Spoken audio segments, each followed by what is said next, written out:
Long ago, the world was consumed by 1,000 atomic flames.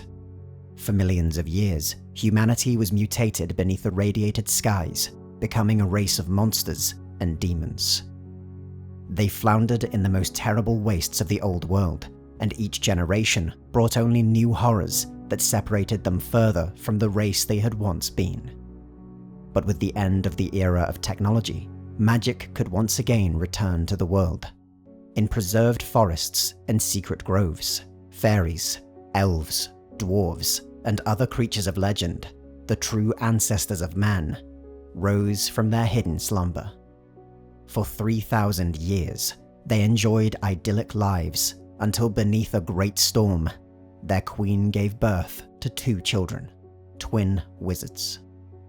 The first, Avatar, grew to become kind and good-willed, but the second, Blackwolf, became a hateful, mutated thing. He was obsessed with ambition, pursuits of power, and dreams of empire.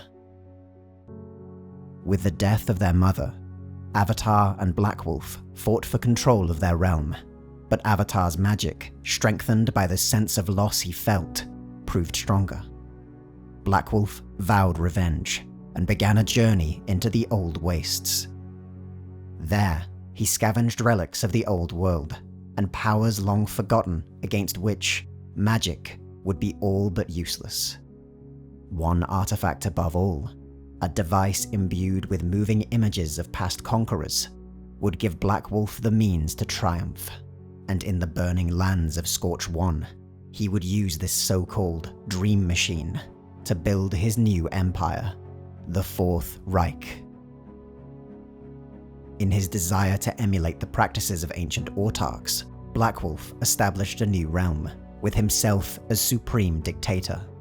But despite his attempts to replicate all the auspices of a proper nation-state, his empire was but a pale imitation. There was no conventional government, no legitimate claim to statehood, only Blackwolf, and a disorganized mass of followers. Blackwolf's Reich was in truth a primitive craterocracy, with his rule enforced by the threat of physical force. Blackwolf, unequaled among the creatures he commanded, would rule forever. But for all his power and knowledge of forbidden law, he commanded only hordes of mutated creatures, resembling a chaotic rabble, much less so a formal army or nation. But even Blackwolf's armies were as ineffective as his attempts at governance, a motley assortment of mutated humanoids, goblins, ogres, wraiths, and other foul creatures. There was little standardization between his forces. Some units were equipped with ancient, powerful firearms, while others were given only spears and shields. In battle, each followed their own separate tactics and doctrine. Only his generals, lost souls conjured up from the blackest hells and enslaved to Blackwolf's vision, possessed any sense of military theory, but were unable to command their armies with any efficiency. Only Blackwolf's assassins, an elite unit dedicated to hunting down the most powerful practitioners of magic, operated with any effectiveness. They acted independently of the main force, traveling alone or in small groups. Fear of these assassins spread across the world, but with few individuals in Blackwolf's realm intellectual or physically capable of such clandestine activity, the numbers were insufficient to fulfill their master's dream. For thousands of years, Blackwolf commanded his armies to invade neighboring countries. Despite both the overwhelming numerical superiority of his forces and the individual prowess of his warriors, they were unable to achieve any lasting victory. Such a wide assortment of monsters, demons, and mutants could never truly work together long enough to triumph. Over long campaigns, they would devolve into a confused mass, with many getting distracted or simply bored and returning to the land of Scorch. Those who remained were slaughtered by the armies of elves, fairies, and dwarves mobilized against them. Without the means to achieve victory over his rivals on the battlefield, Blackwolf instead sent his armies into the Forbidden Wastes. Here, they worked tirelessly, day and night, to excavate ancient ruins and forbidden relics. Granted the knowledge of the old world, Blackwolf learned to master the secrets of science and technology, and became an expert in the forgotten arts of industry and warfare. Steel cities rose amongst the wastes, technological marvels fueled by oil and blood of a kind unseen for millions of years. Legions of slaves worked across newly constructed factories, producing unfathomable weapons.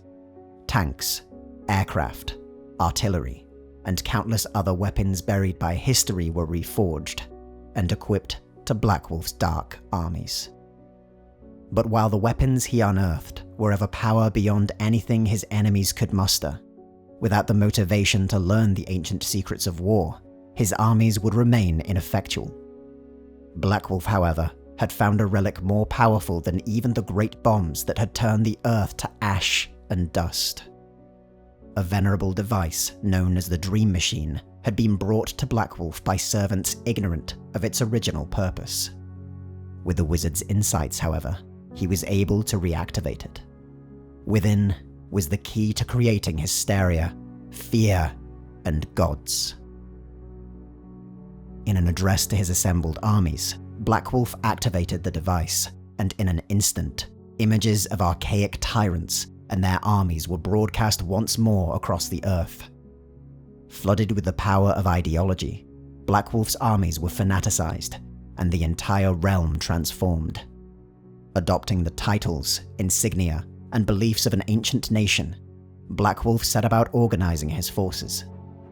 He cast down the title of wizard, and instead bestowed upon himself the laurel of Führer. He echoed the rhetoric of the long-dead oppressors he idolized, and began calling for the supremacy of the so-called master race of mutants. In preparation for his final war against the free states of the world, Blackwolf's newly formed Reich sent its assassination squad to murder enemy leadership.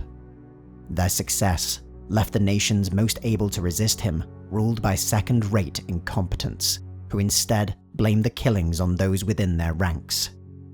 Still, however, when Blackwolf's armies marched once more to war, the elves, dwarves, and fairies moved to resist him. Expecting another quick rout, the Allied forces were overconfident and complacent. They were stunned when the invaders appeared in monstrous war machines wielding terrifying firepower, but this was nothing compared to the images broadcast across the battlefield by the Dream Machine. The defenders, shaken to the very core of their souls, and in their awestruck, slaughtered completely.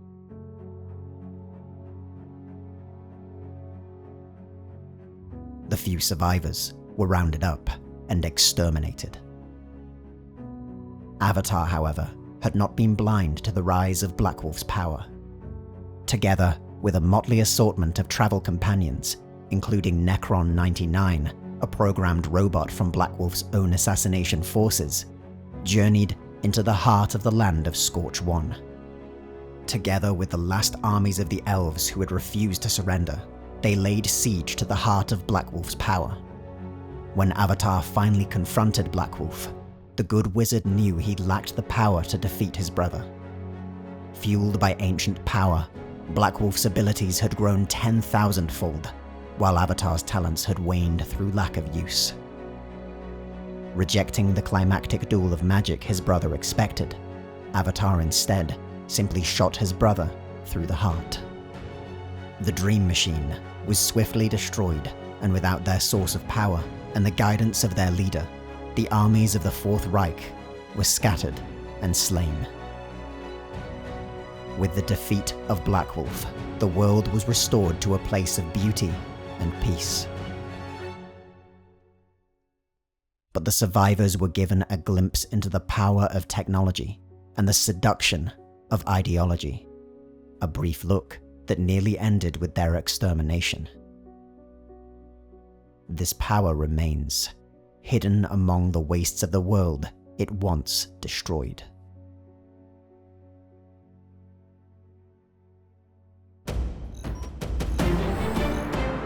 The Templin Institute investigates the nations, factions, and organizations of alternate worlds. If you've enjoyed this video and would like to join the Templin Institute, consider pledging to our Patreon page. Along with increased security access, you'll be able to vote in polls to determine future topics, get custom wallpaper every week, and receive some other exclusive rewards.